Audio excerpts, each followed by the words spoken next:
So welcome, man. Lamar, it's good to see you, brother. It's been so long, man. So it's good to see you, man. Always appreciate you, brother. We got 30 plus in this, so it's definitely a good thing.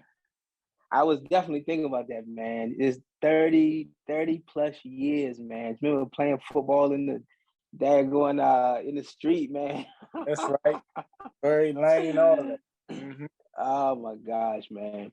I call this reflections from the chair. And, the way that this came about as a barber cutting, I always come across just exciting stories, man. And, just hearing from them and always being intrigued about it. And over time, I was like, I can't be the only one, who finds this interesting.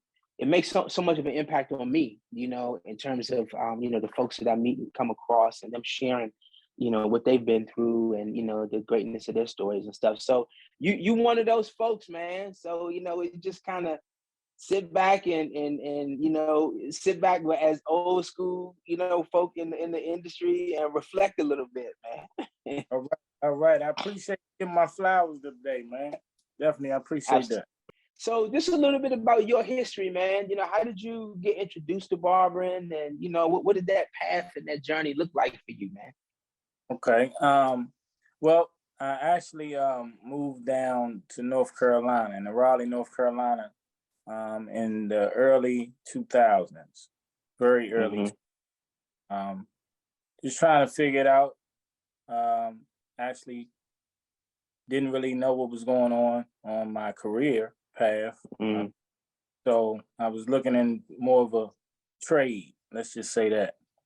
Yeah. It was plumbing and HVAC and barbering. Those were the two. I was trying to escape the family hair pathway that we have because my sisters and my aunts and my actual real father actually cut hair. So I was trying to run away Oh, from wow. Yeah. So rest of him passed away April 2022. So Okay. Oh, wow. yeah, lived a Oh, great. wow. He actually had a barbershop in Eastover, Washington D.C. area. Wow. Yeah, Wow. Wow. yeah, way back in the 70s. So let me fast forward a little bit, but yeah, I was really trying to stay away from that a little bit, be honest Yep. with you. But gift of God always give you your skills for a reason, Right. So more Right. full potential for my generation, actually not my generation, my family generation, to jump into it because it's definitely a lucrative profession and career.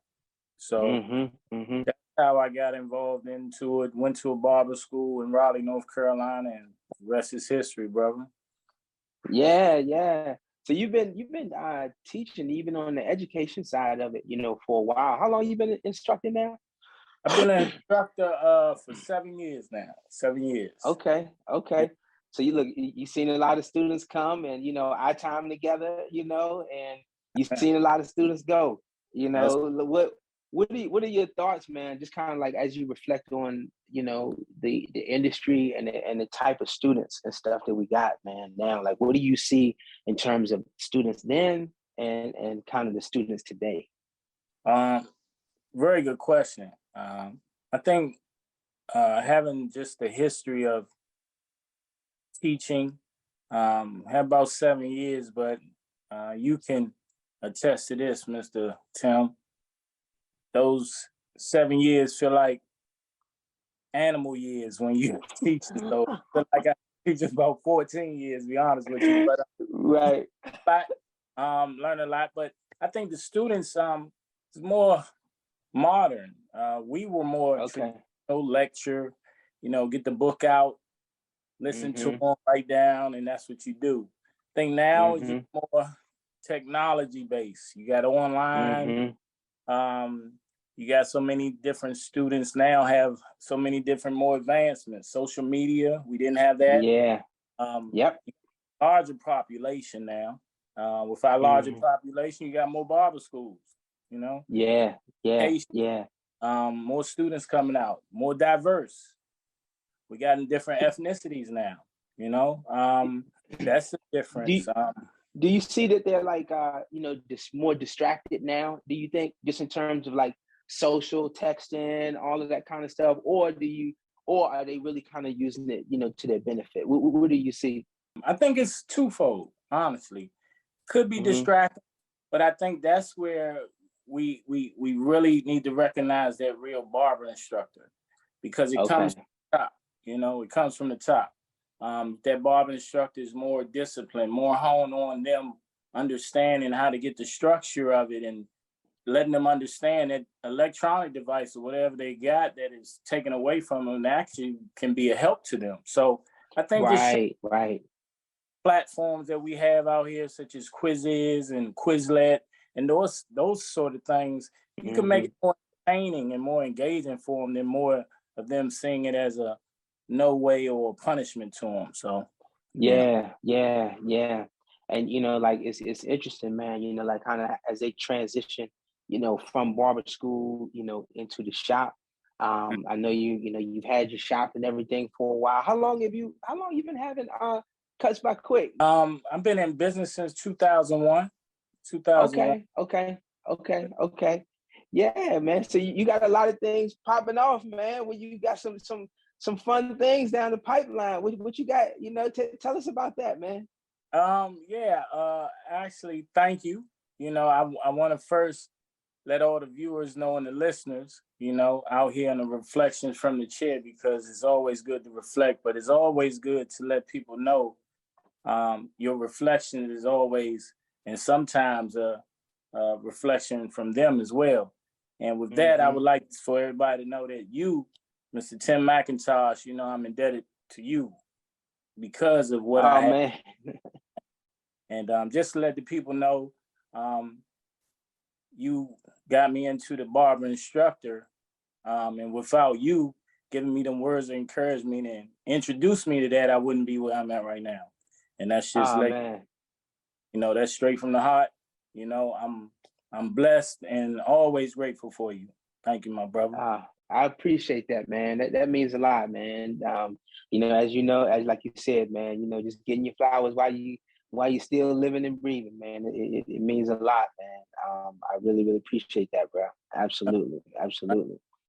Mm-hmm. But get to your question. Cuts back quick. I'm so excited because we are now expanding to the Walmart locations, Super Walmart. Okay. We're at Fayetteville Road in Raleigh, North Carolina, 4500. We're there right now. We've opened November 1st, 2022. We're in a Tarboro Hmm. location as well, exit 485 in Tarboro, North Carolina. We're actually open now. We just opened Saturday. And that's a great location. And we will be opening up in Mooresville, Super Walmart location. Wow. Yep, April 1st. April 1st. Wow, man. Wow. Hey, Mm. man, that's awesome, man. Hey, that's a lot of stuff you got going on. That's some good stuff, man. Just in terms of getting more, space out there for these students to transition into, man, and in the good, because the environment makes a big difference, man. There The you go. environment makes a big difference, man, in terms of their success, or their failure, man. And that's really, really cool, man. What have you seen in terms of the barber as they transition into the shop? What's been their biggest challenge, man? Just from now you're on the owner, you got your ownership hat on now, right? Like what do you see as like the big challenge for for the barbers coming in, or just the students as they transition out of barber school into the real barbershop environment? Um, I honestly believe, uh, and I have, and it's funny you brought this question up because 2 years ago, and I need to bring it back, I challenged the board because of this actual thing you're asking me about. And Hmm. the students need to be more knowledgeable and more practical. I think Hmm. at a certain amount of hours, they should go out into the shops and start doing some type of on-job training. Um, Yeah, yeah, owner, once you get the barbers in there, some of them are so green, they pick up the clippers and they haven't been doing that much in the barber school because sometimes they don't have that much to cut. And right. sometimes they don't want to put themselves out there. So they get in the barber shop and It's like they don't know what's going on. So I think Yeah. just give them some on-job training before they get in the shop. About 4 hours. Let them talk to people, other barbers who are there. Give them a little bit of encouragement. Don't let them be so frazzled when they walk in the door. As well as the students, as well as the barbers. So yeah. That's always a tricky phase for them. A lot of times, they got a lot of anxiety and transitioning in. How's this cut going to be? that's And right. all of that, man. I've been, back home for a little bit, just kind of back and forth and doing, S&P up here. And, man, this area here, it really makes you appreciative, of the structure and the, just kind of the structure of, what we have in North Carolina, man. And Right.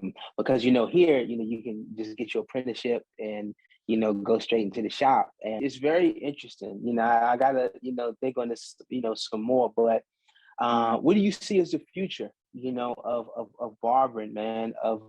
Just of barbering, or in terms of where you see things going. I see a $1 billion business continuing to grow. Okay.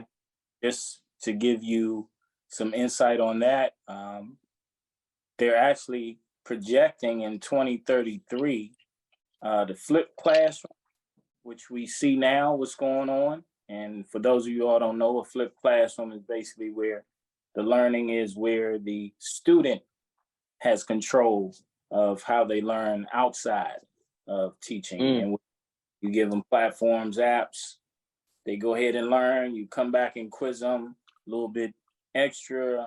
Actually, it's much easier, and they see statistics are showing that it's growing, and they're actually learning more. So I think in the future, it's just going to get bigger, more platforms, more devices will hold more storage for them. And actually, the goal is to see if we can get our schools, if we can possibly get our schools in more of a synchronized learning, which I love actually, in the London area, where they teach their students in one room, everybody synchronized, learning the same way, way, do things with shears, practical. I think that would be our future, but that would be a great way to look at it, going interactively. You can do everything. Yeah. You can watch each other. So I think that's the future, honestly. Yeah. I think it's I think it's the path is, kind of going like this, right?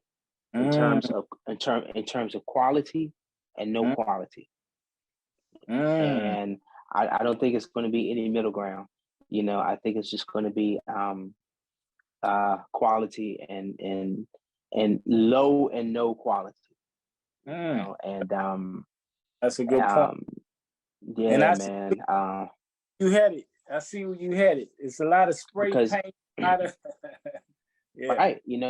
But in the challenge from the regulatory aspect is the boards, aren't in lockstep in terms of the environment, in terms of what's really, what's going on, now. And then as technology continues to, speed forward, and all of the different ways that that students can learn, YouTube and all of the different, is so much stuff out there, and not a lot of schools are having a standardized way in terms of just the fundamentals, learning how to do a good fade, learning how to do a shape up, customer service, the business aspect of it, which is just a whole nother thing. I think everybody will have to really define how I am different in the industry. I'm different, how am I differentiated? What makes me different from, the 5 barbers down the street or the 5 shops, down the street. And, we have to compete on value, how much value are we delivering to the client? Because at the end of the day, that's all that matters.